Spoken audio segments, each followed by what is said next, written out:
Faman kariha, maka barang siapa tidak menyukai kemungkaran-kemungkaran yang ada pada umara tadi, tentu saja yang tidak disukai harus yang mungkarnya. Faqad bari'a, maka dungguh dia telah cuci tangan, dia sudah selamat dari tuntutan dari Allah. Waman angkara, dan barang siapa mengingkari, faqad salima, maka sungguh dia telah selamat dari siksa atau dari murkanya Allah. Walakin man radhiya, tetapi masalahnya itu adalah pada orang radhiya yang dia ridho dengan perbuatan-perbuatannya pejabat tadi, semuanya disetujui, yang mungkar pun disetujui, tidak di amar ma'rufi nahi mungkari. Wa taba'a, dan dia mengikuti. Qauluhu, sabda Nabi, man angkara ay man angkara biqadari istata'ahi, maksudnya barang siapa mengingkari mengikut kemampuan dia, salima, maka dia akan selamat minal ismi, dari dosa. Wa man lam yasi ingkaran, dan barang siapa tidak mampu untuk mengingkari, wa kariha, dan dia tidak menyukai yang mungkar dari para umara, wa kariha, dan dia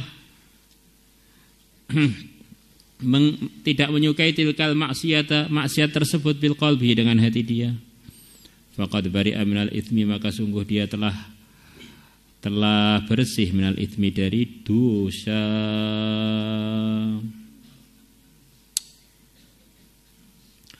Wa an Abi Sa'id al-Khudri radhiyallahu anhu anna Rasulullah sallallahu alaihi wasallam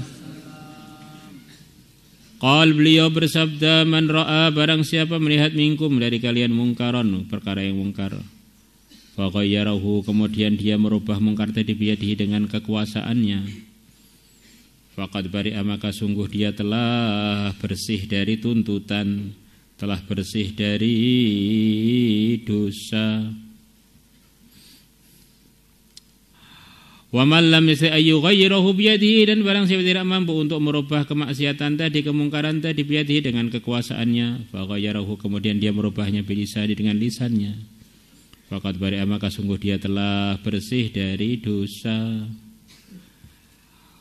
Wa man lam yastati' ayyughayyirahu bilisanihi, dan barang siapa tidak mampu untuk merubahnya dengan lidahnya, fa ghayyarahu, maka dia merubahnya biqalbi, dengan hatinya, maksudnya dia tidak menyetujuinya, atau dia niat melarangnya, tapi dia tidak ada kemampuan. Waktu itu kemampuannya hanya dongkol di hati. Faqad bari'a, maka sungguh dia telah selamat dari dosa, telah bersih dari dosa. Wa dzalika, dan ingkar dengan hati, ad'aful iman, adalah paling lemahnya amalannya iman. Tak ulang lagi. Ad'aful iman, paling lemahnya amalannya iman. Jadi orang itu kalau amalannya imannya lemah, belum tentu imannya lemah. Seperti orang sedang sakit, mampu dia sholatnya dengan duduk, mampu dia sholatnya dengan duduk. Kita nggak bisa bilang ini sholatnya duduk, ini imannya lemah. Mampunya cuma duduk itu, gitu loh.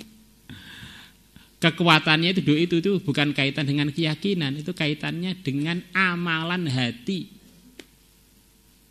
yaitu ingkar. Dia mampunya pakai amalan hati, kan amalan terbagi 3, amalan hati, amalan lidah, amalan anggota tubuh yang lain.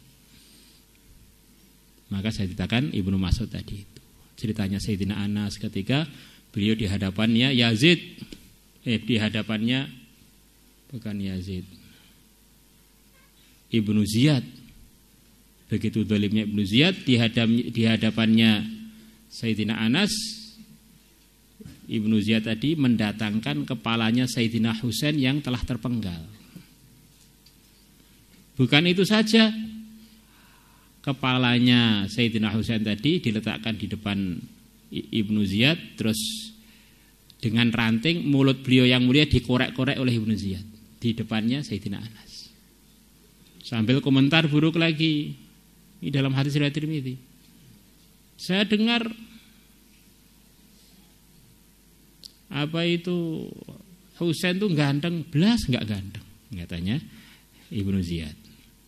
Maka Sayyidina Anas mampunya bilang, Husain itu termasuk orang yang paling mirip dengan Rasulullah loh. Maksudnya nyindir Bagaimana enggak ganteng, ini muka yang ada kemiripan banget dengan Rasulullah. Kamu itu bohong, maksudnya mampunya hanya begitu itu Sayyidina Anas. Maka tidak bisa dikatakan Sayyidina Anas lemah imannya, lemah amalan iman itu ya. Inilah yang arti yang paling sopan dengan orang-orang iman menyikapi kita orang-orang iman itu yang mampunya mengingkari kemungkaran hanya dengan hati. Kalau kita artikan ala dhahiriha, ala dhahiril hati, saya kita nanti banyak suudzon orang iman. Orang daerahnya ada kemungkaran, kemungkarannya enggak berhenti, kita anggap enggak punya derajat orang ini. Nah, tidak begitu. Justru katanya